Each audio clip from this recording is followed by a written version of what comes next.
5 बजे 58% पोलिंग का आंकड़ा आपने दिया था इलेक्शन कमीशन ने, और रात में 11:30 बजे 65.8% आपने बता दिया। ये कैसे संभव है?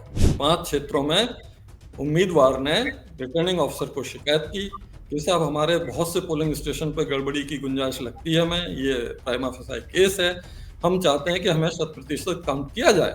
आप पर्ची किसी को दबाइए, किसी को निकल रही, जो ये डेमोन्स्ट्रेशंस होते हैं कि बैलेट पेपर, वो जो कभी नहीं होता, वीवीपैट कभी नहीं बहुत होता। इसको दिखा रहे हैं, इसको क्यों नहीं इलेक्शन कमीशन ऑफ इंडिया इस पे क्यों नहीं कोई एक्शन लेता कि ये कैसे कर सकते हैं? एलन मस्क जैसे लोग कहते हैं कि ईवीएम फुल प्रूफ नहीं है। सर, प्रोग्रामिंग की बात बार बार होती है कि प्रोग्रामिंग उसमें होती है, तो जो प्रोग्राम करने वाले लोग उन पे कहीं जो संदेह जताया जाता है, वो मांगते हैं कि वो क्या सॉफ्टवेयर है, उसका कहीं कुछ खुलासा हो, कुछ हो। 82 में इलेक्शन कमीशन ने ईवीएम लगा दी केरल के एक बाई इलेक्शन में, जी, जबकि कानून में बदलाव नहीं किया था। इलेक्शन कमीशन आपके झूठे उस पे कुप्रचार पे वो अपनी गर्दन नहीं फंसाएगा। नहीं, election commission of India sir पकड़ता है, खुद पकड़ता है कि वो बड़ा भारी मात्रा में कैश पकड़ता है और भी चीजें पकड़ता है, लेकिन वो बाद में सब चीजें कहां चली जाती। नमस्कार, मैं हूं संजीव श्रीवास्तव। आप देख रहे हैं 4 पीएम न्यूज नेटवर्क। महाराष्ट्र में मुख्यमंत्री और 2 उप मुख्यमंत्रियों ने शपथ ले ली है। अब सरकार जो आगे बननी है उसकी प्रक्रिया तेज है या चल रही है। 23 नवंबर को महाराष्ट्र, झारखंड 2 राज्य विधानसभा चुनाव के नतीजे हैं। साथ साथ करीब 48 विधानसभा क्षेत्र अलग अलग राज्यों के ऐसे थे, उसमें उत्तर प्रदेश, मध्य प्रदेश, कई राज्य जिसमें 48 विधानसभा सीटों पर उपचुनाव हुए थे, उसके भी नतीजे आए थे। और साथ साथ वायनाड और नांदेड़ लोकसभा सीट पे जो उपचुनाव हुए थे उसके भी रिजल्ट्स आए थे। और इन रिजल्ट्स आने के बाद यदि कहीं कोई बहुत हंगामा है या शिकवे शिकायतों का दौर है, तो महाराष्ट्र राज्य विधानसभा चुनाव के नतीजों को लेकर बना हुआ है। और इसे लेकर चाहे महाराष्ट्र के वोटर हों, काफी बड़ा धड़ा, या देश के अन्य हिस्सों में, हर जगह उस महाराष्ट्र के चुनाव के नतीजों को लेकर कहीं ना कहीं कुछ मीमांसा हो रही है और कुछ आरोप प्रत्यारोप, दावे प्रतिदावों का दौर चल रहा है।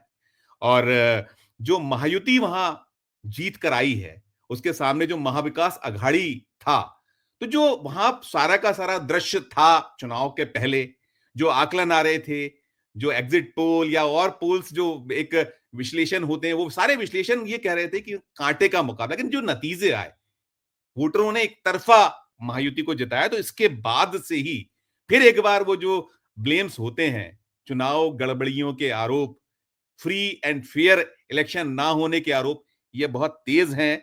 और ये भी चल रहा है कि वो एक दौर था, मुख्य चुनाव आयुक्त टीएन शेषन साहब जब होते थे, तो उनके दौर और आज के चुनाव आयोग बार बार तुलना होती। जब ये ऐसे चुनाव नतीजे आते तो अक्सर ऐसा हो रहा है, बीते 10-12 सालों से निरंतर देख रहा हूं। देश की जो सबसे बड़ी विपक्षी पार्टी है कांग्रेस, वो बकायदा इसको लेकर चुनाव आयोग के समक्ष गई हुई है, बहुत सारी शिकायतें की हैं, कई सारी मांग की है कि महाराष्ट्र में कैसे वोटर बढ़े, महाराष्ट्र में कैसे वोटरों के नाम कट गए, बहुत सारे सवाल उठाए। एक विधिवत शिकायत और बहुत सारा जवाब उन्होंने चुनाव आयोग से मांगा है। और साथ में यह कहा गया है कि जो पब्लिक डोमेन में चीजें होनी चाहिए वो नहीं है।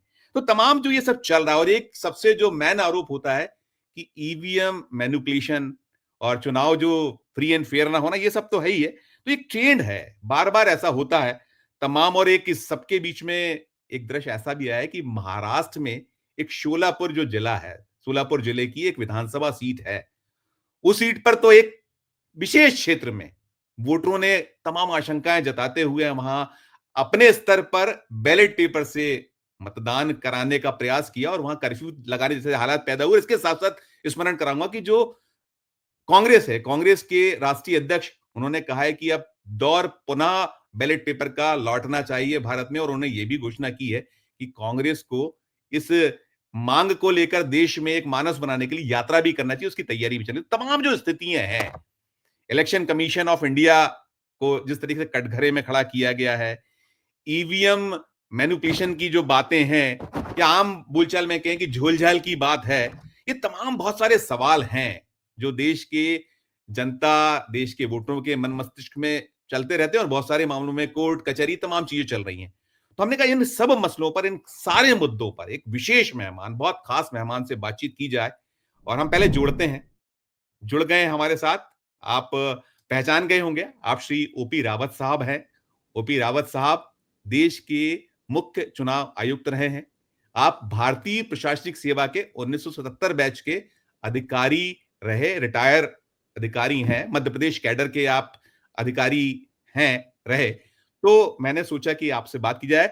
सर, आपका बहुत-बहुत स्वागत करूंगा। मैंने पहले भी आपसे कुछ मौकों पर बातचीत की है और ये अभी पुनः ये पूरा का पूरा मसला मामला बहुत सारा है। इसमें अलग-अलग तरह की शंकाएं आशंकाएं, तो आपसे बेहतर कोई शंकाओं का निदान कर नहीं सकता। तो आपका एक तो बहुत हम आभार व्यक्त करेंगे, आपने अपने बेशकीमती समय से हमारे लिए 4 पीएम के लिए वक्त निकाला। तो बहुत स्वागत, बहुत आभार। और मैं शुरुआत सर यहीं से करना चाहूंगा कि ये जो सब चीजें होती हैं बार-बार, और खासकर भी महाराष्ट्र का जो चुनाव है, जिसके नतीजे आगे और अब सरकार बनने की प्रक्रिया चालू है, वहां हो गया है कि सीएम साहब, 2 डिप्टी सीएम शपथ ले चुके हैं। तो ये जो पूरी की पूरी शंकाएं और फिर बैलेट पेपर लौटने की बातें, इन सब पर आपका ओपनिंग रिमार्क रावत साहब। देखिए, सबसे पहले तो हमें ये समझना चाहिए कि इलेक्शंस ने पॉलिटिकल कन्फ्लिक्ट रिजॉल्व करने के जो पुराने मीन्स हैं, युद्ध, पानीपत की लड़ाई, बक्सर का युद्ध, उससे तय होता था, उनको रिप्लेस किया है। जहां हजारों लाखों सैनिक मारे जाते थे, बहुत तहस नहस होता था, तब जाके पॉलिटिकल कन्फ्लिक्ट डिसाइड होता था कि कौन राज्य करेगा। उसको रिप्लेस करने वाली चीज में अगर हम ये सोचें कि बिल्कुल हल्ला गुल्ला भी ना हो, बिल्कुल ड्रामेबाजी भी ना हो, कोई तर्क वितर्क ना हो, कोई आरोप प्रत्यारोप ना लगें और चुपचाप हो जाए, तो ये मैं सोचता हूँ ये सोचना ही गलत है। कुछ तो होगा। और दूसरे फिर क्या है, मीडिया भी इतनी बड़ी इवेंट हो जाए और उसको कुछ मिले ना, अगर सब फ्री फेयर और क्रेडिबल होता रहेगा तो मीडिया क्या लिखेगा फिर? तो कुछ तो होना चाहिए, इसलिए होता है, हर इलेक्शन के बाद होता है। और यही बहस होती है कि अगर ईवीएम में हैक हुई है तो झारखंड में क्यों नहीं हुई। महाराष्ट्र में हम ही देखें तो नांदेड़ में सारी विधानसभा सीटों पे महायुति जीती, लेकिन नांदेड़ लोकसभा का उपचुनाव जो था उस पे एमवीए के कांग्रेस पार्टी का कैंडिडेट जीता। कहाँ है ईवीएम का जादू? कुछ नहीं दिख रहा है, बल्कि ये जादू है अपनी इलेक्टोरेट के मेच्योर होने का। उससे मालूम है कि कहाँ वोट देना है। एक ही पोलिंग स्टेशन में अलग अलग ईवीएम पर उसने अलग अलग वोट दिया, अलग अलग निर्णय दिया। उसने 2 राज्यों में अलग अलग निर्णय दिया कि झारखंड में यही लोग फिट हैं राज्य करने के लिए, महाराष्ट्र में ये नहीं है। तो ये चीजें बिल्कुल स्टार्क रियलिटी के रूप में इलेक्टोरेट को पता है, वो जानती है, वो मेच्योर है, वो समझती है। लेकिन वो ये भी समझती है कि चूंकि इनमें युद्ध के स्थान पर चुनाव हुए हैं तो ड्रामा तो होना है और ड्रामा होता रहेगा। अब जैसे वोट कैसे बढ़ गए, आप सोचिए कहाँ तुलना है। सारी बहस मैंने देखी चैनल्स पे, सोशल मीडिया में, सब जगह। 5 बजे 58% पोलिंग का आंकड़ा आपने दिया था इलेक्शन कमीशन ने, और रात में 11:30 बजे 65.8% आपने बता दिया। ये कैसे संभव है कि एकदम से 7-8% वोट बढ़ जाए? अरे भाई, पोलिंग का टाइम जो था वो सुबह 7 बजे से शाम 6 बजे तक था। लगभग 98,114 पोलिंग स्टेशन थे महाराष्ट्र में, मतलब 1 लाख के लगभग। और 5 बजे से 6 बजे तक 1 घंटा था। उस 1 घंटे में कितनी पोलिंग हुई पहले वो तो घटाइए। या फिर 6 बजे के जो परिणाम रात में 8 बजे टीवी पर दिखाए गए थे कि महाराष्ट्र पोल में 64.8% पोलिंग 6 बजे तक हुई है, उससे तुलना करिए, तब आप कहेंगे कि साहब बहुत ज्यादा बढ़ा दिए गए।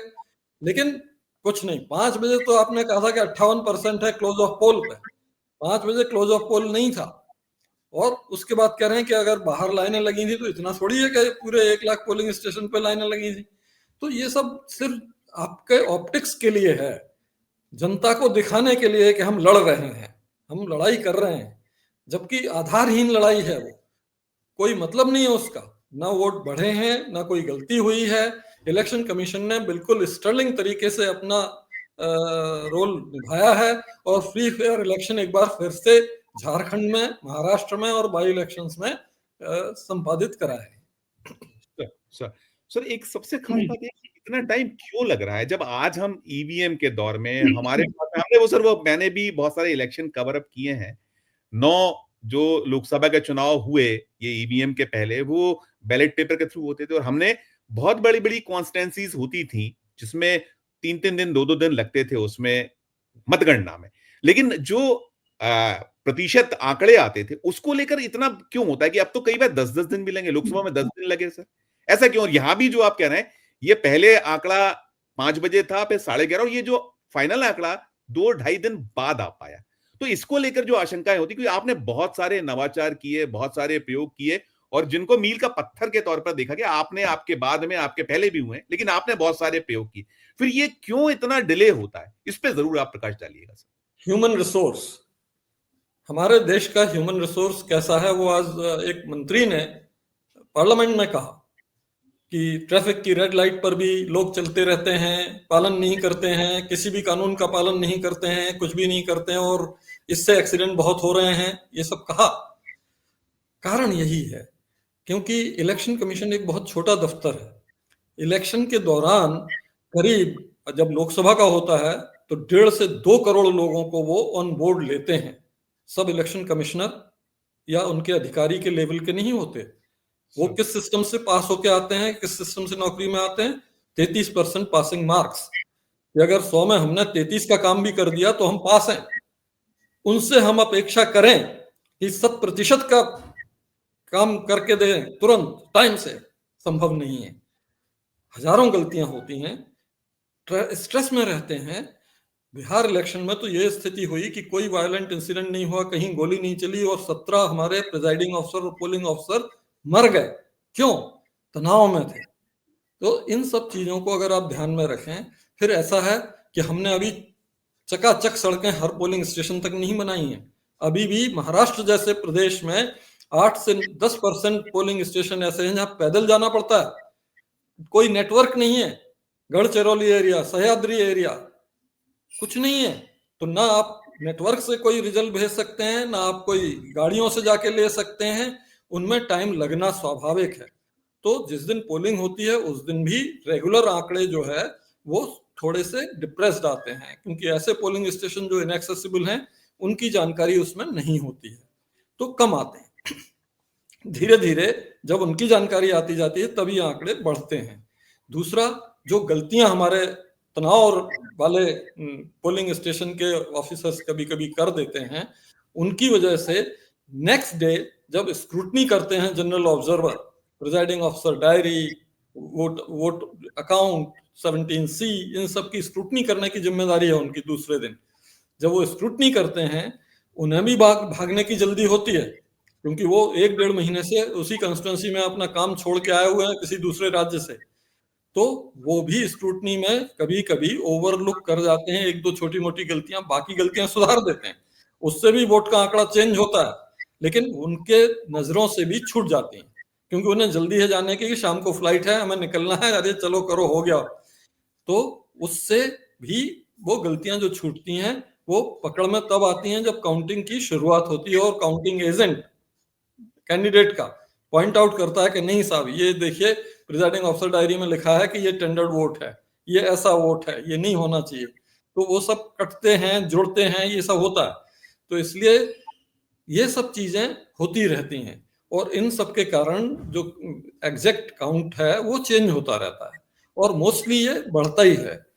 तो जो आपने कहा कि 1 हफ्ता क्यों लगता है, 7 दिन क्यों लगते हैं, लगता है। और जब मैंने 2018 में एक नॉर्थ ईस्ट के राज्य का चुनाव का देखा था तो उसमें कई लोगों के खिलाफ कार्रवाई करने के बाद भी 16 दिन बाद एग्जैक्ट सही आंकड़े पब्लिश इलेक्शन कमीशन कर पाया। तो ब्लेम जो है परिस्थितियों को है, हमारे ह्यूमन रिसोर्स मैनेजमेंट को, हमें ह्यूमन रिसोर्स डेवलपमेंट की तरफ ध्यान ना देने को है कि अगर उनको अच्छा बना लेते हम तो आज आपको मंत्री को पार्लियामेंट में ये नहीं कहना पड़ता कि हमारे लोग जो है किसी कानून का पालन नहीं करते, ट्रैफिक लाइट तक का पालन नहीं करते और चलते रहते हैं। तो ये सब चीजें उस पर ध्यान ना देने का कारण बनती हैं और बनी रहेंगी क्योंकि इलेक्शन कमीशन में स्थायी स्टाफ उतना नहीं रख सकते 2 करोड़ लोगों को। वो तो आपको हमेशा लेना ही पड़ेगा सरकार से। गुंजाइश नहीं है कोई सुधार की, मतलब ऐसा हो जाए कि ये बार-बार ये जो आक्षेप होते हैं, बड़ा आपको भी दर्द होता होगा। आप क्योंकि उसके इंस्टीट्यूशन के चीफ रहे हैं, और अब जिस तरीके से बहुत बार-बार जो ब्लेम्स होते हैं, तो देख, और फिर तुलना बार-बार कि वो शेषन साहब के दौर में ये और आज ये और ऐसा, और मतलब वो फिर राजीव कुमार जी जो है वो उनको शायरी करके उसको टालना पड़ता है। तो ये कैसे इसको देखा है, कैसे लिया जाए? उसमें बड़ी, मतलब वो ये कमीशन की जो गंभीरता है, उसको लेकर ही बहुत सारे सवाल होते हैं, उठते हैं कि माकूल जवाब नहीं आया। तो इस पे मैं सर आप प्लीज। मैं आपको बताऊं, शेषन साहब के समय में मैं ऑब्जर्वर भी रहा, और अ, उसके थोड़ा पहले रिटर्निंग ऑफिसर भी रहा, और काउंटिंग प्रिजाइडिंग ऑफिसर भी रहा। और किसी भी समय, मैं दावे के साथ कहता हूं, किसी भी समय पोलिंग डे के दूसरे दिन भी सही आंकड़े नहीं आए, उनको बढ़ाया ही गया किसी भी समय। शेषन साहब को पूरा सम्मान करता हूं, लेकिन उस समय भी 7-8 दिन बाद ही पूरा फाइनल आंकड़ा आता था। ये सब गलतफहमियां हैं। काउंटिंग भी बहुत लंबी चलती थी, खाना भी वहीं खिलाया जाता था, आराम भी वहीं किया जाता था, सब कुछ होता था। लेकिन दूसरी चीज ये है कि अगर हम सब चीज बंद कर देंगे, लड़ाई तो बंद कर ही दी, शांतिपूर्वक चुनाव होने लगा, पॉलिटिकल कन्फ्लिक्ट डिसाइड होने लगा, अब हम जवानी जमा खर्च भी बंद करके टेप लगा देंगे सब जगह, मीडिया पे भी सब जगह, तो होगा क्या फिर इलेक्शन का? इलेक्शन से कोई किसी को फायदा ही नहीं होगा। सब कहेंगे तो हो गया लेकिन हमें कुछ नहीं मिला। तो मीडिया में बातचीत हो, इसके लिए कुछ तो चाहिए। यही सही कि फर्जी आधार पर ही कर दो कि 5 बजे के आंकड़े से तुलना करो आप क्लोजिंग ऑफ पोल की, बहस चलती रहनी चाहिए। सर लेकिन आपने उत्तर प्रदेश का भी अभी वो जो 9 उपचुनाव हुए, वो भी दृश्य आपने देखे होंगे, वहां कैसे वो ब्रेव महिलाएं, वो 2 महिलाएं निकल के कि आप चला के दिखाइए गोली की, वोट देना कहां मना है। तो ऐसे दृश्यों पर जब इलेक्शन कमीशन से वो एक्शन नहीं दिखता कहीं, जो तत्काल होना चाहिए, तो भी तो सवाल उठते हैं सर, उस पर भी टिप्पणी कीजिएगा प्लीज। इलेक्शन कमीशन जो है, मैंने बताया ना, बहुत छोटा दफ्तर है, 3 इलेक्शन कमिश्नर्स हैं और करीब भय तो तीन। सर, भय माफी चाहता हूँ, भय तो उसका भयंकर होता है, बहुत जबरदस्त भय। अगर आप डंडा चलाइए तो भय तो होता है सर। बिल्कुल हमने होता है। के समय में देखा है सर कि वो भय तो रहता था, और आपके समय भी देखा है कि कुछ चीजें बिल्कुल आपका भय ना बिल्कुल हो होता तो। है। जी जी नहीं, बिल्कुल होता है। जी। लेकिन फिर मैं वही दोहराऊंगा कि जहां मारा मारी और हत्याएं और हजार लाखों लोग मर रहे हैं, उनको देखोगे आप, उनसे रिजॉल्व होते, और इसको देखोगे, इसमें अगर कुछ ड्रामा कर दिया गया है किसी के द्वारा, अगर किसी के द्वारा कुछ छोटे मोटा तनाव पैदा कर दिया गया, ये सब कर दिया गया है, तो उसको क्या कहोगे आप? क्योंकि मीडिया को कहां से कुछ मिलेगा फीड? इस इतनी बड़ी इवेंट में कहां से हमें न खबर मिलेगी? कहीं से तो मिलनी चाहिए। चलो, इलेक्शन कमीशन को ही पंचिंग बैग की तरह ट्रीट करते रहो, आप भी मारो, वो भी मार रहे हैं, सब मार रहे हैं, कोई दिक्कत नहीं है। लेकिन है कुछ नहीं, ये सब जवानी जमा खर्च है।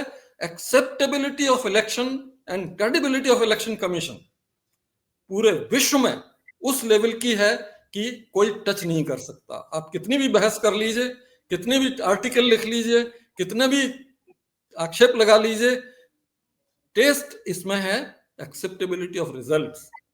तुरंत सब काम में लग गए, तुरंत सरकार बन रही, सब कुछ हो रहा है। पिटीशंस तक नहीं लगेंगे, इलेक्शन पिटीशन। अगर एक भी कहीं गलती होती है तो लोग सुप्रीम कोर्ट तक जाते हैं इलेक्शन पिटीशन लेके। नहीं है। क्या है कारण? निष्पक्षता में पूरा विश्वास। ढोल बजा के नहीं निष्पक्षता कर रहे हैं, वो बात अलग है। पहले ढोल बजा के भी निष्पक्षता बताई जाती थी और लोग मानते थे, और हल्ला गुल्ला सुन के सोचते थे निष्पक्ष है चुनाव आयोग। आज ढोल नहीं बजाया जाता, जरूरत नहीं है, क्योंकि इलेक्टोरेट बहुत मेच्योर है, वो पूरी तरह समझती है सब। हमारे समय में भी ईवीएम के खिलाफ इतना जबरदस्त आंदोलन चला, और हम लोगों ने जब चैलेंज रखा कि ईवीएम चैलेंज 2 जून से 5 जून के बीच 17 में, कोई पार्टी नहीं आई। लेकिन ढोल बजा रहे थे कि साहब गड़बड़ है, इलेक्शन कमीशन ईवीएम गड़बड़ है। लेकिन जब कहा कि भाई ये कोई भी पोलिंग स्टेशन की ईवीएम आप ले आओ जहां आपको शक हो कि गड़बड़ हुआ है, पंजाब से, यूपी से, उत्तराखंड से, और उसको हैक करके दिखा दो, एक वोट भी अगर इधर से उधर हो गया तो हम ईवीएम हटा देंगे। कोई भी सर नहीं उनको आया। ईवीएम ईवीएम पे नहीं सर, उनको तो ये है कि जो उसका आपका जो उसकी जो कनेक्टिंग चीजें हैं उस पे है कि वो पर्ची गिन दी जाए।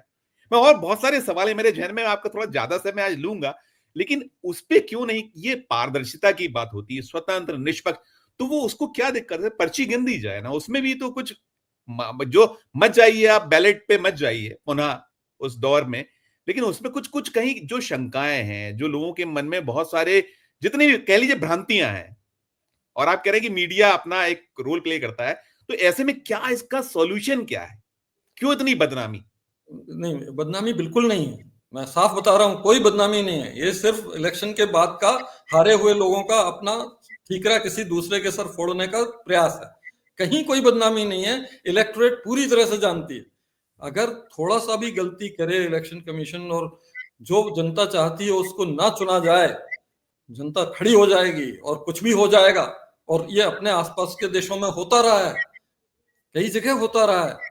कई जगह रिजल्ट्स निकलने के बाद ये सब घटनाएं होती हैं, अपने यहाँ नहीं होती, क्योंकि अपने यहाँ पूरी तरह निष्पक्ष रूप से होता है।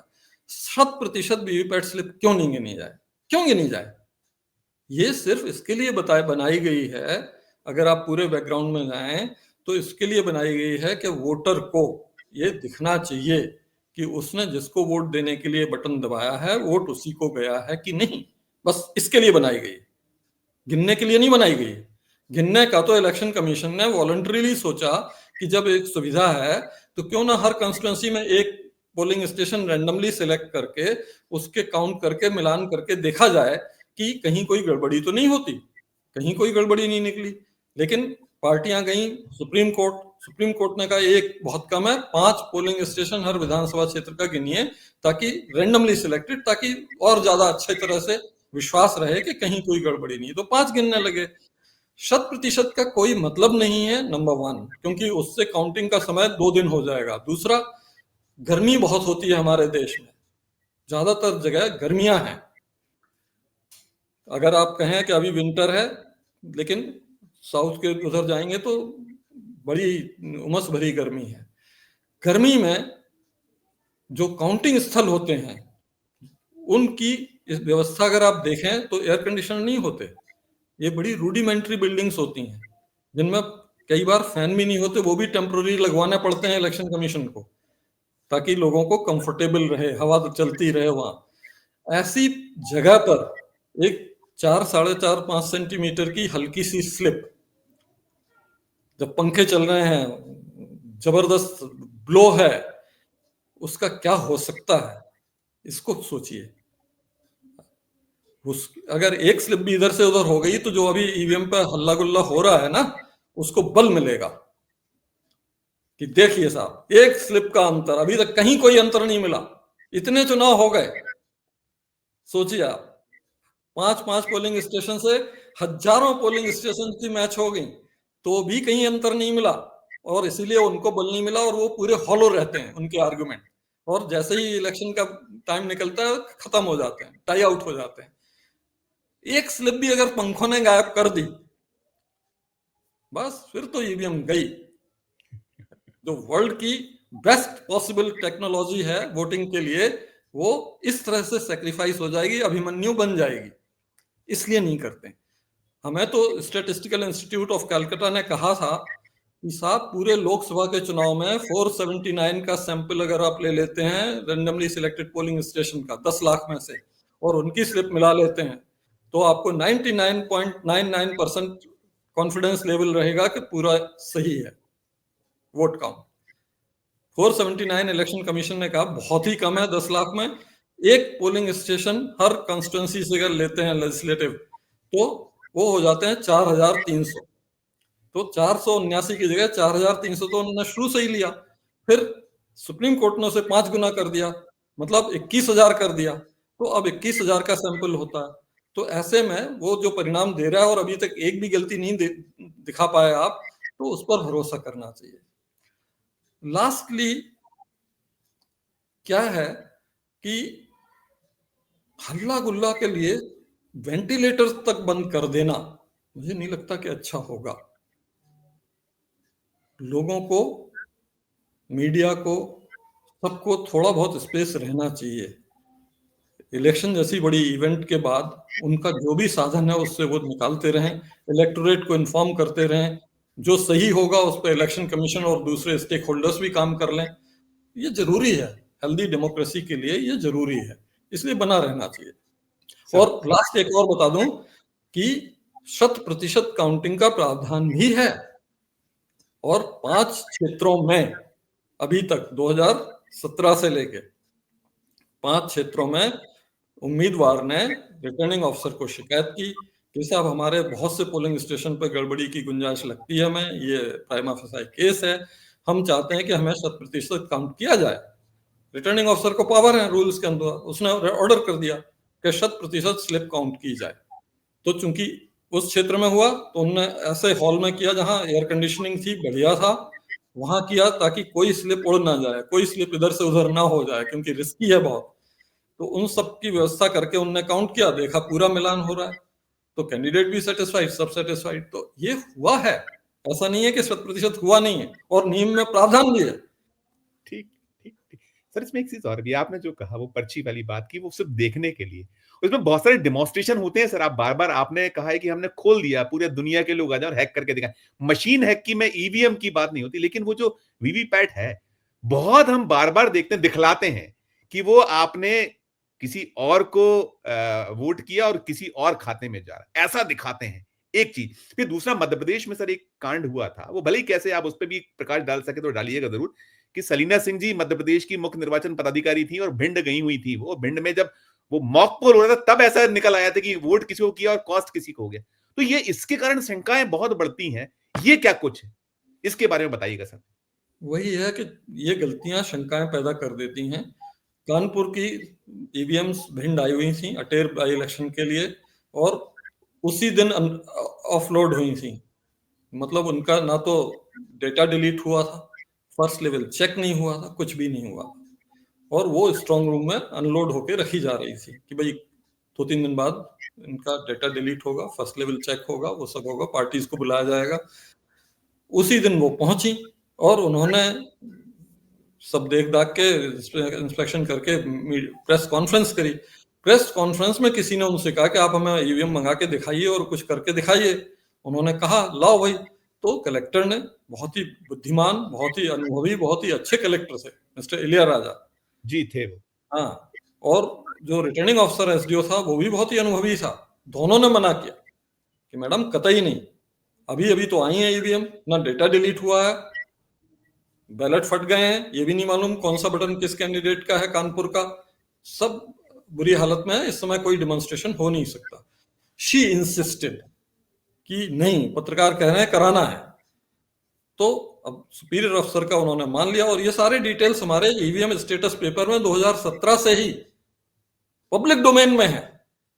कोई जरूरत नहीं पड़नी चाहिए कि 100 बार उस बात को हम दोहराएं ओरली। पढ़ सकते हैं आप, इलेक्शन कमीशन की वेबसाइट पर है, सारी जगह है, आप अटेर का करिए, सारा विवरण आपको गूगल में आ जाएगा, हर चीज है।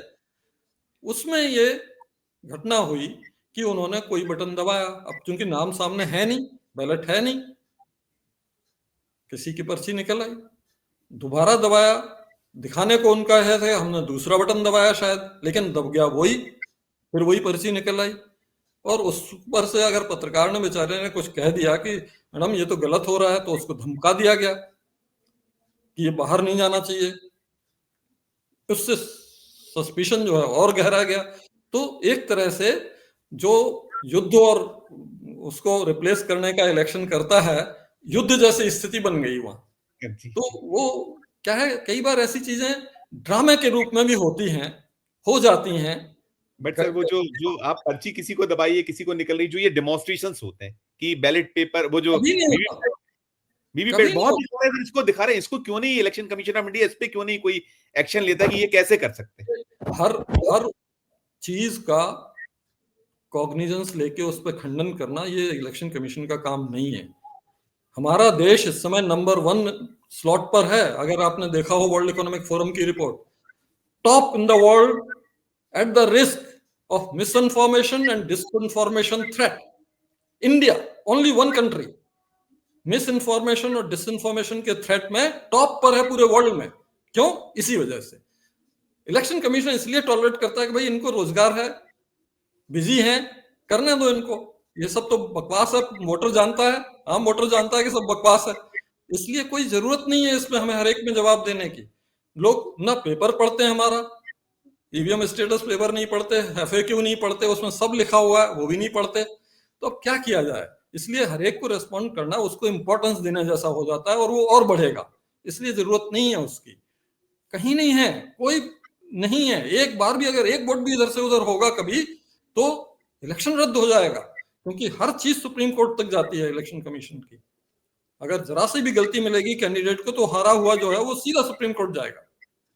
सर सर, एक चीज ये भी बार बार उठती है कि दुनिया के बहुत सारे देश जो बहुत विकासशील देश है उन्होंने ईवीएम को बंद कर दिया। एलन मस्क जैसे लोग कहते हैं कि ईवीएम फुल प्रूफ नहीं है, वो सवाल उठाते हैं। इस पर सर क्या प्रतिक्रिया? एलन मस्क ये भी कहते हैं कि भारत में 64 करोड़ वोट एक दिन में गिन लिए जाते हैं और कैलिफोर्निया में सिर्फ 2 करोड़ वोट गिनने के लिए अभी 25 दिन से काउंटिंग चल रही है। शर्म आनी चाहिए। ये एलन मस्क का कमेंट है अपने देश के बारे में कि कैलिफोर्निया में 2.2 करोड़ वोटर्स हैं और उसकी काउंटिंग जो है, आप सोचिए 5 नवंबर की पोलिंग की अभी तक चल रही है, पूरी नहीं हुई। तो उनका ही कमेंट ये भी है। तो ये सब ऑफ एंड है। दूसरा, उन्होंने जो कहा है ईवीएम हैक की जा सकती है या हर मशीन हैक की जा सकती है, वो वहां तक सही है कि कोई भी मशीन इंटरनेट रेडी अगर हो तो उसको हैक किया जा सकता है। प्रयास कठिन हो सकते हैं, वो सब, लेकिन जो मशीन इंटरनेट रेडी है ही नहीं, जो सिर्फ कैलकुलेटर है, उसको कोई माई का लाल हैक नहीं कर सकता। ये सब जानते हैं, पूरी दुनिया जानती है कि हमारी मशीन कैलकुलेटर है, बैलगाड़ी है, वो इलेक्ट्रॉनिकली कैसे बात करेगी? वो टेक्नोलॉजी कहीं कोई कर नहीं। सर प्रोग्रामिंग की बात बार बार होती है कि प्रोग्रामिंग उसमें होती है, तो जो प्रोग्राम करने वाले लोग उन पे कहीं जो संदेह जताया जाता है, वो मांगते हैं कि वो क्या सॉफ्टवेयर है, उसका कहीं कुछ खुलासा हो, कुछ हो। वो बिल्कुल नहीं देना है, वो बिल्कुल नहीं देना है, क्योंकि वो कॉमर्शियल कॉन्फिडेंस की चीज है। वो जितने बड़े बड़े कॉर्पोरेट प्लेयर्स हैं उन्हें लगता है 15,000 करोड़ का बिजनेस हमारे हाथ में नहीं आ रहा पिछले 25 साल से, ये तो हमें खींचना चाहिए किसी तरह से। तो वो सॉफ्टवेयर, सोर्स कोड सब मांगते हैं। क्यों दें भाई?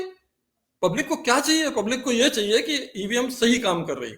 इलेक्शन कमीशन ने ये कैंपेन पूरे देश में चलाया 2017 से 19 तक कि बच्चों को प्रिजाइडिंग ऑफिसर, पोलिंग ऑफिसर बनाया कि भाई तुम इंचार्ज हो ईवीएम वीवीपैट सबके, रजिस्टर रखो, जो गांव वाला वोट डाले उसका लिखो कि इसने इसको डाला, इसने इसको डाला, और फिर जब पूरा हो जाए तो पहले रजिस्टर से अनाउंस करो कि इसको इतने मिले, इसको इतने मिले, इसको इतने मिले। फिर इलेक्ट्रॉनिक अनाउंस करो, फिर वीवीपैट स्लिप काउंट करके अनाउंस करो, और तीनों मिले तो पूरा गांव उठ के कहता है ईवीएम जिंदाबाद। ये कैंपेन चला 3 साल। इलेक्टोरेट में भरोसा पूरा है इलेक्शन कमीशन को, और इलेक्टोरेट को पूरा भरोसा ईवीएम और वीवीपैट में। सिर्फ जबानी जमा खर्च के लिए, बहसबाजी के लिए, सब के लिए, ये सब हर इलेक्शन के बाद हारे हुए लोग करते रहते हैं और होता रहता है, और हम लोगों को टॉलरेट करना चाहिए, क्योंकि हर विंडो और वेंटिलेटर बंद नहीं होना चाहिए। बाकी आपने कहा जो डेवलप कंट्री हैं वो नहीं यूज करते। हमने भी गलती की थी। 82 में इलेक्शन कमीशन ने ईवीएम लगा दी केरल के एक बाई इलेक्शन में, जी, जबकि कानून में बदलाव नहीं किया था। तो वो चुनाव सुप्रीम कोर्ट ने अच्छी डांट लगाई इलेक्शन कमीशन को। पहली बार है कि इतनी कड़ी डांट लगी कि बिना कानून में बदलाव किए आप नहीं कर सकते। ये वही चीज अन्य देशों में है, उनने भी कानून में बदलाव किए बिना ईवीएम लगाई। कुछ देशों ने इंटरनेट रेडी ईवीएम लगाई, वो सब कोर्ट ने रोकी हैं कि जहां इंटरनेट रेडी नहीं थी वहां उन्होंने कानून का हवाला दिया कि जब तक आप कानून अमेंड नहीं करोगे तब तक ईवीएम नहीं लगा सकते। जहां इंटरनेट रेडी थी वो हैकेबल प्रूव हो गई तो उन्होंने कहा ये नहीं लगा सकते आप, क्योंकि ये हैक हो सकती है। इस वजह से रोकी हैं उन लोगों ने। फिर उनमें कोई बदलाव किया नहीं। जर्मनी ने कानून में बदलाव किया नहीं कोर्ट के आदेश के बाद, इसलिए वहां ईवीएम नहीं आ पाई। दूसरे लोगों ने भी नहीं। अमेरिका जैसा देश 26 राज्यों में 50 में से ईवीएम यूज करता था 2000 से लेके 2012-13 तक। जब उन्होंने देखा कि बैलेट पेपर से इजीली मैनिपुलेट इलेक्शन हो सकता है, फ्लोरिडा में हुआ, जॉर्ज बुश बैलेट पेपर वाले काउंट से जीत गए। जिसने ज्यादा वोट पाए थे वो हार गया। टोटल देश में ज्यादा वोट पाने वाला हार गया, कम वोट पाने वाला जीता डिक्लेयर कर दिया गया बैलेट पेपर के कृपा से। तो वहां धीरे धीरे डिक्लाइन हुआ ईवीएम का, और आज जो है 6% वोट ही ईवीएम से गिर रहे हैं अमेरिका में, 6-7%, लेकिन अभी भी गिर रहे हैं। ईवीएम वहां अभी भी है। तो ये कहना गलत है कि वो लोग यूज नहीं करते, हम क्यों यूज करते हैं। हमारी जैसी मशीन कहीं और है नहीं, कानून में वो बदलाव नहीं कर पाए इसलिए नहीं करते। और ये सब ईवीएम स्टेटस पेपर में एक एक करके दिया हुआ है हर कंट्री का। डिटेल। मुझे लगता है बिल्कुल ईवीएम पेपर जो आप पेपर है उसको बहुत ध्यान से और अच्छे से पढ़ना चाहिए देश को, बिल्कुल। और दूसरा सर, मैं इसमें आपने जैसे कहा कि वो ग्रामीणों की बात की, वो ईवीएम की जय कहते हैं, तमाम बातें होती हैं, वो उसको पूरा फुल प्रूफ मानते हैं। लेकिन दूसरी ओर जैसे अभी महाराष्ट्र के जिस सोलापुर की मैं बात कर रहा था, एक पर्टिकुलर क्षेत्र, जीते हुए कैंडिडेट, उनको शंका थी कि हमको जो मिलना चाहिए, उन्हें पूरा पिछला एक बैकग्राउंड उठाया, उसमें माना, और वो यदि बैलेट पेपर से अपने आप को नाप रहे, जैसे आपने कहा बच्चे कर सकते हैं, बच्चों से हम कराते हैं, देखा गया, अगर वहां वो कर लेते, अपने मन की शंका को दूर करते, वहां कर्फ्यू लगाने जैसे हालात पैदा हुए सर, फिर आप कहेंगे कि कानून व्यवस्था की स्थिति या इस तरह की कोई स्थिति बनी होगी इसलिए ऐसा करना पड़ेगा प्रशासन को। लेकिन उन्होंने पहले कोशिश की थी कि वहां का जो स्थानीय प्रशासन है, अफसर है, वो वहां उनको शेल्ड कर लें, उनके माध्यम से सारा हो जाए, दूध का दूध पानी, वो नहीं करने के, तो ऐसे में शंकाएं और बढ़ती। इस पर क्या कहिएगा आप रावत साहब? देखिए, ये लोकल एडमिनिस्ट्रेशन के विवेक का मामला है, इस पर कमेंट करना ठीक नहीं है। उसमें क्या परिस्थिति उनके सामने थी, क्या तथ्य थे, क्यों उन्होंने शांति व्यवस्था भंग होने की चिंता की, क्यों उन्होंने ऐसा निर्णय किया, वो उनकी बात है।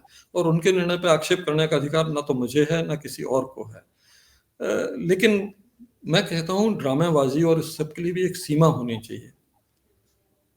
इस तरह की ड्रामेबाजी अलाउ नहीं की जानी चाहिए किसी भी डेमोक्रेसी में, कि जिससे अनावश्यक रूप से भोली भाली जनता में अविश्वास पैदा हो, वैमनस्य पैदा हो। ये सब चीजें अच्छी नहीं हैं। इनसे देश को, डेमोक्रेटिक फैब्रिक को नुकसान हो सकता है। इसलिए मुझे लगता है कि जो भी उन्होंने किया होगा अच्छा ही किया होगा, सही ही किया होगा। ठीक। आपने एक चीज ये कही कि ये जो तमाम इसकी शंकाओं को दूर करने की बात, और फिर आप, मैं एक चीज और पूछूंगा कि आप तो डायरेक्टर पब्लिक रिलेशन रहे और बहुत अलग अलग आपने बहुत सारे पदों पर, ये जो हम बहुत लंबे अरसे से देखते आ रहे हैं कि एक विश्लेषण चुनाव को लेकर होते हैं, जनता को हम नब्ज नापने सब निकलते हैं, और बहुत बार वो जो आकलन होते हैं सही होते हैं, नहीं होते हैं। लेकिन अभी बहुत लंबे वक्त से ऐसा हो रहा है कि जहां बहुत क्लियरली ऐसा संदेश जनता देती दिखती है कि यहाँ मतलब बहुत नेक टू नेक फाइट है, जैसे हमने अभी हरियाणा देखा था, फिर हम लोगों ने देखा महाराष्ट्र, ऐसे कई जगहों पर, तो इससे भी ध्वनि ये होती है जब वहां बड़े अप्रत्याशित नतीजे आते हैं। तो मैं एज ए आपको ब्यूरोक्रेट, या आप वो जो डीपीआर वाला रोल था आपका, डायरेक्टर पब्लिक रिलेशन, या आपकी जो रुचि रहती रही है, आप उस पे करते हैं, हम सभी लोग कहीं ना कहीं उन आकलनों पे कहीं देखते तो ही, तो ये कैसे, इसके बाद बहुत शंका होती है कि पूरा उलट जाए परिणाम, इस पे आपकी, मतलब एज ए आप रिटायर अधिकारी, आपका जो आप एज ए एक भारतीय नागरिक के नाते, क्या आप उस पे आपकी टिप्पणी क्या होगी? मतलब एज ए में इलेक्शन कमिश्नर, आपको एक्स इलेक्शन कमिश्नर के अगर उस नाते ना दे पाए तो उस पे क्या कहिएगा? देखिए, मैं इसमें यही कहूंगा कि जो ग्रीड है, it is taking a heavy toll. लालच बुरी बला उसकी, अदरवाइज अगर ग्रीड ना ड्राइव करे इन चीजों को, ऑब्जेक्टिविटी, सत्यनिष्ठा, इन सब के आधार पर ये चीजें हो तो कभी गलत साबित नहीं हो सकती। साइंटिफिकली प्रूवन चीजें हैं ये, बहुत अच्छी। इनफैक्ट यहाँ तक मैंने देखा है कि सत्यनिष्ठा से ऑब्जेक्टिवली की गई ये एक्सरसाइज इतनी प्रिसाइज होती है कि 2013 के इलेक्शन में एक मिनिस्टर ने मुझे स्लिप दिखाई, देखिए साहब, मुझे तो ये दे दिया गया कि आप 20,000 वोट से हार रहे हो और टिकट नहीं मिलेगा, जबकि मैं सोचता हूं मैं जीत रहा हूं। तो मैंने कहा फिर आप जाके और लोगों से कहिए, कोशिश कर लीजिए, ले लीजिए टिकट। उन्होंने किया, सफल हो गए, टिकट भी मिल गया। जब रिजल्ट आया तो 23,000 वोट से हारे। तो इतनी एक्यूरेट साइंस है ये, इतना बढ़िया प्रेडिक्ट करती है ये, लेकिन सत्यनिष्ठा से की गई हो, साइंटिफिकली की गई हो, ग्रीड के लिए नहीं की गई हो, पैसे के लिए नहीं की गई हो, स्पॉन्सर्स के लिए नहीं की गई हो, ये फर्क है। और यही कारण बीच में आ जाने से वो झूठे साबित पड़ते हैं, और बेचारी साइंस अननेसेसरीली बदनाम होती है। साइंस बहुत अच्छी है, साइंस काम अभी भी कर रही है, लेकिन वो अंदरूनी पार्टियां जो पैसे देती हैं कि हमें बताओ भाई क्या चेंज करें कि हम जीत जाएं, वो सही बताते हैं वहां, क्योंकि वहां खूब तगड़ा पैसा मिल जाता है। इधर पैसा उतना मिलता नहीं, एडवर्टीजमेंट उतना मिलता नहीं, तो वो सैंपल भी फोन से ले लेते हैं कि भैया तुमने किसको वोट दिया। वहां पहले पोलिंग स्टेशन के बाहर लगाते थे कि वो वोटर निकले और वो वहां भी डाले, उससे काउंट करते थे ताकि सही निकले। अब वो फोन से पूछ लेते हैं और उससे भी सैंपल बना के कर लेते हैं। तो क्या है, कहीं ना कहीं ग्रीड, मनी के लिए वो रिस्पॉन्सिबल है साइंस में ये अविश्वास पैदा करने के लिए। नहीं तो साइंस में कोई कमी नहीं है, कहाँ साइंस इज परफेक्ट।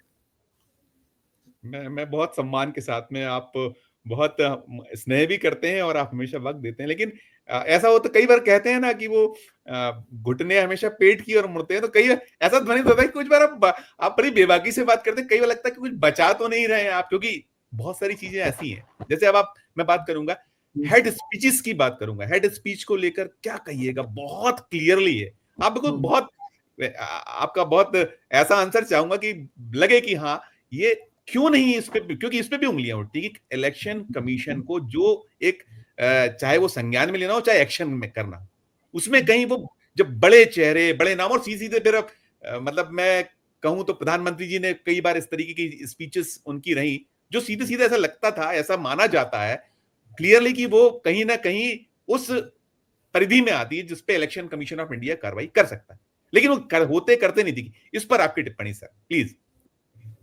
इस मामले में कानून बहुत सख्त है, लेकिन मुद्दई सुस्त गवाह चुस्त वाली बात हो रही है यहाँ।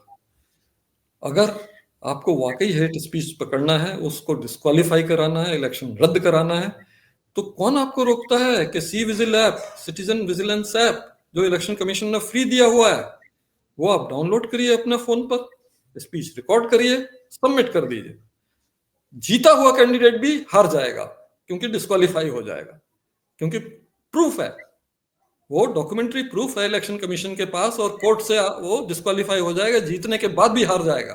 क्यों नहीं करते आप? एक भी नहीं करता, क्योंकि वो सब ड्रामा करना चाहते हैं। असली में हेट स्पीच पकड़ के उसको खत्म नहीं करवाना चाहते। ड्रामा हो, ऑप्टिक्स हो, मीडिया में छपे, वो सब हो जाए कि हम लोग लड़ रहे हैं, झींगा मस्ती हो रही है, लेकिन असली में नहीं करना चाहते। करो ना आप सोचिए। उसको कोर्ट जाना होगा, इलेक्शन कमीशन ऑफ इंडिया उस पर नहीं कार्रवाई कर सकता है, कर सकता है। Election commission of India he court जाएगा अगर आप भेजेंगे सी विजिल में, तो क्योंकि आपकी फर्जी शिकायत पर नहीं जाएगा इलेक्शन कमीशन। जो ये फर्जी ड्रामेबाजी के लिए कर रहे हैं उसके लिए नहीं जाएगा, आप सी विजिल पे करिए। 19 के लोकसभा चुनाव में 1,42,000 शिकायतें सी विजिल पर आई थी, 1,14,000 सही पाई गई थी, और उन पर अरेस्ट हुए, FIR हुए, एक्शन हुए। और आपकी वैसे 50 लाख शिकायतें आती हैं जो ये जवानी जमा खर्च वाली हैं, ड्रामे वाली हैं, 500 भी सही नहीं पाई जाती। 50 लाख में से 500 भी सही नहीं पाई जाती हैं। तो अगर आपको यही ड्रामा करना है तो करते रहिए ना, सबको खुश करते रहिए। अगर आपको रियल में पकड़ना है हेट स्पीच, रियल में उसे दूर करना है, सी विजिल आप लगाइए, आदमी डिस्क्वालीफाई हो जाएगा, जीती हुई सीट हार जाएगा। इससे बड़ा और क्या हो सकता है? और ये इलेक्शन कमीशन कराएगा। इलेक्शन कमीशन आपके झूठे उस पे कुप्रचार पे वो अपनी गर्दन नहीं फंसाएगा। नहीं, election commission of India sir पकड़ता है, खुद पकड़ता है कि वो बड़ा भारी मात्रा में कैश पकड़ता है और भी चीजें पकड़ता है, लेकिन वो बाद में सब चीजें कहां चली जाती हैं। जैसे हमने देखा था कि इलेक्शन कमीशन ऑफ इंडिया ने मल्लिकार्जुन खड़गे साहब को एक नोटिस दिया और एक जेपी नड्डा साहब को दिया, वो बात वो प्रधानमंत्री जी को लेकर शिकायत हुई थी, दोनों पार्टियों को दी, उसका क्या हुआ? वो पब्लिक डोमेन पे, खासकर इलेक्शन कमीशन ऑफ इंडिया की साइट पे हम लोग भी लगातार खोजते हैं, नहीं मिलता हम लोग को। वो कहां है, कैसे मिलेगा हमको, क्या हुआ उस कार्रवाई का? वो आपको गलतफहमी है। वो दोनों order election commission of India की वेबसाइट पर ही मैंने पढ़े हैं, उसी समय हुआ, ऑर्डर पास हुआ, वो हमने पढ़ा है। बिल्कुल रीजनेबल ऑर्डर, रीजनिंग के साथ बढ़िया ऑर्डर था, कोई उसमें दिक्कत नहीं थी। जो कैश पकड़ा जाता है, जो FIR होते हैं, इन सबको इलेक्शन कमीशन पूरे इलेक्शन के बाद मॉनिटर करती रहती है, और दूसरे इलेक्शन आने के पहले उन सबको लॉजिकल एंड तक लाने की जिम्मेदारी भी निभाती है। सारे कैश के बारे में, सारे ड्रग्स के बारे में, गोल्ड के बारे में, सबके बारे में मॉनिटरिंग चलती रहती है, और अगला इलेक्शन आने के पहले उन सब केसेस को कोर्ट में भी मॉनिटर करके कोशिश करती है कि सब निपट जाएं। ये काम और कहीं नहीं होता, यहाँ होता है। और अगर आप इंटरेस्टेड रहते हैं तो वेबसाइट देखते रहिए, आपको मिलता रहेगा परिणाम कि इतने केस निपट गए, इतने में ये हुआ, इतने में ये हुआ। लेकिन वो हमेशा नहीं रहता है। क्या है, जितना मेहनत अपने लोगों को डेमोक्रेसी बचाने के लिए करना चाहिए, वो हमारे वोटर भी नहीं कर पाते। इलेक्शन कमीशन इतनी बार निकालता है कि साहब कैंप लगा हुआ है, वोटर लिस्ट पढ़ी जाएगी इन छुट्टियों के 3 दिन में, आप आके देख लीजिए कि आपका नाम है कि नहीं, गलत तो नहीं कट गया है। 2-3 वोटर आते हैं, 1000, 1200, 1500 वोटर का है। मैं गया देखने यहाँ संस्कृत विश्वविद्यालय में, 2 या 3 वोटर आए, किसी ने नहीं देखा। बाद में शिकायत करने को आ जाएंगे कि सब वोटर लिस्ट मैनिपुलेटेड है, सैकड़ों नाम काट दिए गए हैं, सैकड़ों नाम जोड़ दिए गए हैं। महाराष्ट्र में हो रहा है कि वो कह रहे हैं कि जहां जहां 25,000 वोट बढ़े, 40,000 वोट बढ़े और 112 सीटों का उन्होंने, कांग्रेस ने वो आंकड़ा दिया कि 112 सीटों में 106 पर जो महायुति है या उसके कैंडिडेट जीत गए, वहां बढ़ गए। उसको लेकर सवाल खड़े किए हुए उन लोगों ने। मतलब ये होता है, ये चीजें शिकायत हो रही है, लेकिन इसको कहते हैं हमको इसका रिजल्ट। मैं 2-3 सवालों में खत्म करूंगा कि नहीं, नतीजा नहीं है। इसीलिए मैं कह रहा हूं कि जब वोटर नहीं जा रहा है तो फिर ये पॉलिटिकल पार्टीज की जिम्मेदारी हो जाती है कि आप उनकी तरफ से गार्जियन बनिए। वोटर लिस्ट जब पढ़ी जा रही है पोलिंग स्टेशन पर, तब आप देखिए कि किसी गलत आदमी का नाम तो नहीं जुड़ रहा है, कोई सही आदमी का नाम तो नहीं कट रहा है। आप ये निभाइए जिम्मेदारी, तभी तो होगा। या फिर वोटर को जागरूक करिए कि वो आए, जिस दिन 3 दिन पढ़ी जाती है, एक दिन नहीं 3 बार आए, देखे, संतुष्ट हो तभी जाए। एक बार वो हो जाता है, उसके बाद कोई नाम ना तो कटता है ना जुड़ता है। तो ऐसे में इलेक्टोरल रोल की शुद्धता, उसकी जिम्मेदारी भी आपको करनी है, क्योंकि इलेक्शन कमीशन तो जिम्मेदारी निभा रही है। भाई हम पढ़ेंगे, पूरी वोटर लिस्ट पढ़ के सुनाएंगे, आप आ जाइए देख लीजिए आपका नाम सही है कि नहीं, गलत तो नाम तो नहीं जुड़े। तो इतने के बाद आप कुछ नहीं कर सकते। अगर इतना लेथार्जी है, इतना पार्टीज में भी कुछ नहीं है, तो क्या करोगे आप? आरोप लगाने के लिए उन्हें छोड़ना है, ये तो छोड़ो भाई, करो। जी जी जी। अब 2-3 सवाल। मैं एक तो कुछ आरटीआई एक्टिविस्ट जो बहुत कोशिश करते हैं, आपने जो बात कही कि आप प्रयास करिए, उनका ये एक बहुत जनरल सा एक ब्लेम है और वो इसको भोग रहे हैं। कई, मैंने बहुत अच्छे-अच्छे लोगों से, जो देश और जाने-माने लोग हैं, कई अच्छे एडवोकेट्स हैं, कई अच्छे जो सामाजिक कार्यकर्ता दुनिया के अलग-अलग क्षेत्रों से होके आए हैं, जो इसके जानकार भी हैं। वो ये कहते हैं कि अभी सर जो इलेक्शन कमीशन ऑफ इंडिया की साइट है जहां हम आरटीआई लगाया करते, बहुत स्लो हो गई है। 72 घंटे लगते हैं। वो कह रहे थे कि हम पहले लगाते थे, हमको 10-10, 8-8 आरटीआई हमें लग जाती, हमें चीजें मिलती थी। अब वो 2-2, 3-3, 4-4 लगाने में बहुत इतना समय लगता है। इसको कैसे देखा लिया जाए? क्या ये भी कहीं कुछ, या आरोप तक ही है कि इसमें कुछ, क्या, कैसे इसको देखिए, कैसे लीजिए? क्योंकि आपने बहुत, मैंने कहा, नवाचार किया, आपने बहुत उसको पारदर्शी बनाने के लिए प्रयास किए। इस पर आपकी प्रतिक्रिया? इसके बारे में मुझे कोई जानकारी नहीं है, क्योंकि मैंने तो जब भी अप्रोच किया इलेक्शन कमीशन की वेबसाइट तुरंत खुल जाती है, तुरंत सब पोर्टल खुल जाते हैं, नेशनल वोटर सर्विस पोर्टल सब खुल जाते हैं। तो मैं पूछूंगा आईटी एक्सपर्ट जो है वहां पे, पता करूंगा क्या क्या ऐसा है। और कुछ लोग सर ये भी हम लोगों से अप्रोच करके कहते हैं कि हमें कभी ओपी रावत साहब से कभी कोई कुछ हमारे जो मन की उत्कंठाएं या हमारा जो कहीं कुछ शंकाएं, उसका समाधान हो, तो कभी हम क्या उनसे कुछ ऐसा हो सकता है कि हम उनसे कहीं कभी जुड़ के या किसी तरीके से पूछ सके? ऐसा कुछ संभव है? मैं आप कभी, आप मैं हालांकि ये तो बहुत चिंताएं आपकी रहती है, फिर भी कुछ आप कुछ इसमें? नहीं, मैं तो इतने इतने टॉक्स में जा रहा हूँ। दिल्ली यूनिवर्सिटी का किया, अभी यहाँ मैनेट का किया, कहीं भी मैं तो महीने में कम से कम 5-6 ऐसे में जाता हूँ और क्वेश्चन आंसर करता हूँ। वेब पर भी करता हूँ।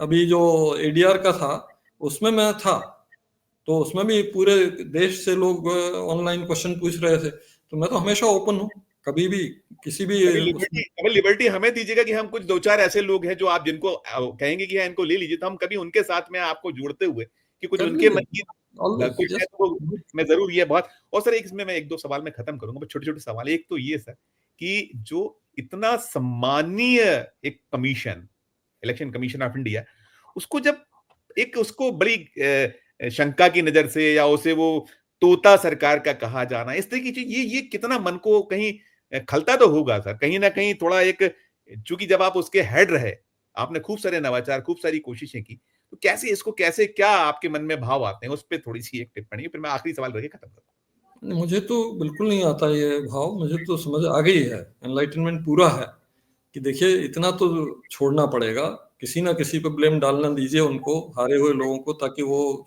मनोवैज्ञानिक रूप से सुदृढ़ बने रहें। अच्छा है कि कहीं तो उनका भड़ास निकल जाए। बाद में तो भूल ही जाना है, क्योंकि वो जानते हैं कि ये असलियत नहीं है। ठीक है, करना दीजिए, क्या फर्क पड़ता है। आखिर सवाल सर, ये जो दूध का दूध, पानी का पानी होने की हम जो बात करते हैं, इसके लिए कोई बहुत उचित मार्ग क्या, मतलब इसका सॉल्यूशन आप इंस्टीट्यूट के पूर्व चीफ के नाते कि ये बहुत अब ये थमे कहीं, इसके लिए क्या सुझाव होंगे? 1-2 आप वहाँ खत्म करूँगा। आपकी अंतिम इसमें एक प्रतिक्रिया, टिप्पणी। कोई भी गलती आप देख रहे हो कहीं भी, सी विजिल से लेस रहिए आप। सी विजिल में कर लीजिए कैप्चर, आप देखिएगा कि फांसी तक लग जाएगी लोगों को। चिंता की कोई बात नहीं है। आपको पोलिसिंग दे दी है इलेक्शन कमीशन ने। पूरे विश्व में भारत ही एक ऐसा देश है जहां आम आदमी को पोलिसिंग के अधिकार दे दिए हैं चुनाव की। तो चुनाव की पोलिसिंग के लिए आप कहीं शिकायत विकायत मत करिए, आप खुद पोलिसिंग करिए। फोटो, वीडियो, सबमिट, कुछ नहीं करना है आपको। और अपना नाम और नंबर छुपाना चाहते हैं तो एक बॉक्स भी है कि अगर आप गुमनाम रहना चाहते हैं तो इस बॉक्स को क्लिक कर दीजिए, आपका नाम भी नहीं जाएगा, नंबर भी नहीं जाएगा, कहीं हो जाएगा। 100 मिनट के अंदर इलेक्शन कमीशन का अधिकारी बाध्य है कि जांच भी पूरी कर लेगा, एक्शन भी कर लेगा और फीडबैक भी दे देगा। इससे बड़ी चीज कहां हो सकती है? पूरे विश्व में आपको किसी डेमोक्रेसी में नहीं मिलेगी। लेकिन उसका उपयोग क्यों नहीं करते? क्यों हम इस बात का वो करते हैं कि शिकायत करें, हल्ला गुल्ला करें? इसलिए कि आपको खुद भरोसा नहीं है कि वाकई ये हो रहा है।